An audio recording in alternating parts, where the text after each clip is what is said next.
ኤርትራ አሰብ ላይ ሀሳብ አቀረበች። በኢትዮጵያ መንግስት በኩል የአሰብ ጉዳይ ጠበቅ ተደርጎ መነሳቱ ኤርትራን በጥብቅ ያሳሰባት ሆኖ ይታያል።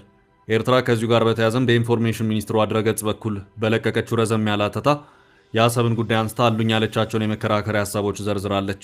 ታሪካዊና ህጋዊ ምላሾች ያለቻቸውንም ነጥቦች አንድ ሁለት እያለች ዘርዝራለች። በዚህም የኢትዮጵያ መንግስት አሰብን በእጁ ለማስገባት ከሚያቀርባቸው ምክንያቶች መካከል አንደኛው የታሪክ ጥያቄን በማንሳት ነው ያለው ይኸው የኢንፎርሜሽን ሚኒስትሩ ሀተታ።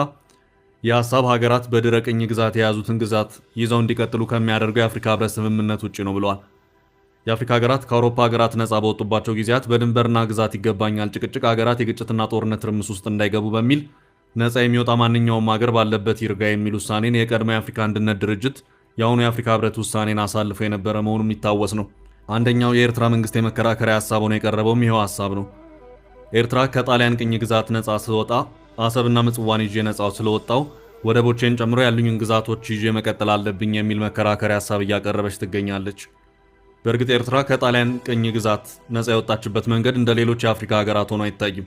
በውስጡ የተወሳሰቡ ሂደቶች የነበሩበት ሆኖ ይታያል። ኤርትራ በጣሊያን ቅኝ ብትገዛም በቀጥታ ከጣሊያን ነጻ በመውጣት ሀገር አልሆነችም።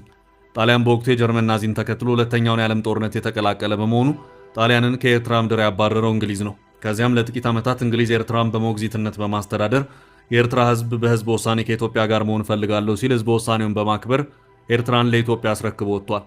እናም የኤርትራ ነጻ መውጣት ልክ እንደ ኬንያ፣ ኡጋንዳ፣ ናይጄሪያ ወይም ሌሎች የአፍሪካ ሀገራት ቀጥተኛ የሆነ ነጻ መውጣት አይደለም።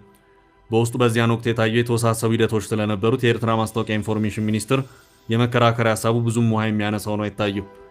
ከዚህም በተጨማሪ ይኸው የኤርትራ ኢንፎርሜሽን ሚኒስቴር ሀተታ አሰብን በተመለከተ ሌላኛው የመከራከሪያ ሀሳብ አድርጎ ያቀረበው ኤርትራ ከኢትዮጵያ ተገንጥላ ሀገር የሆነችበትን ህዝበ ውሳኔ ነው። እንደ አውሮፓውያን አቆጣጠር በ1993 በተካሄደው ህዝበ ውሳኔ ኤርትራ ግዛቷ የተለየና ዓለም አቀፋዊ እውቅና ያለው ግዛት እንደዚሁም ድንበር ያላት ግዛት ሆናለች ያለው ይኸው ሀተታ በዚሁ መሰረት ግዛቷ የተከበረና ሉዓላዊነቱም የተጠበቀ መሆን አለበት ሲልም አስታውቋል። በኢትዮጵያ መንግስት በኩል ደግሞ በጊዜው የኤርትራ ህዝበ ውሳኔ ሲካሄድ ኢትዮጵያን የሚወክል በህዝብ የተመረጠ መንግስት አልነበረም።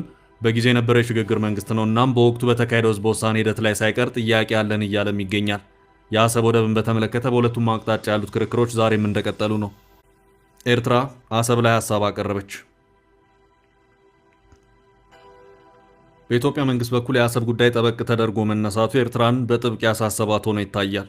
ኤርትራ ከዚሁ ጋር በተያያዘም በኢንፎርሜሽን ሚኒስትሯ ድረገጽ በኩል በለቀቀችው ረዘም ያለ አተታ የአሰብን ጉዳይ አንስታ አሉኝ ያለቻቸውን የመከራከሪያ ሀሳቦች ዘርዝራለች። ታሪካዊና ህጋዊ ምላሾች ያለቻቸውንም ነጥቦች አንድ ሁለት እያለች ዘርዝራለች። በዚህም የኢትዮጵያ መንግስት አሰብን በእጁ ለማስገባት ከሚያቀርባቸው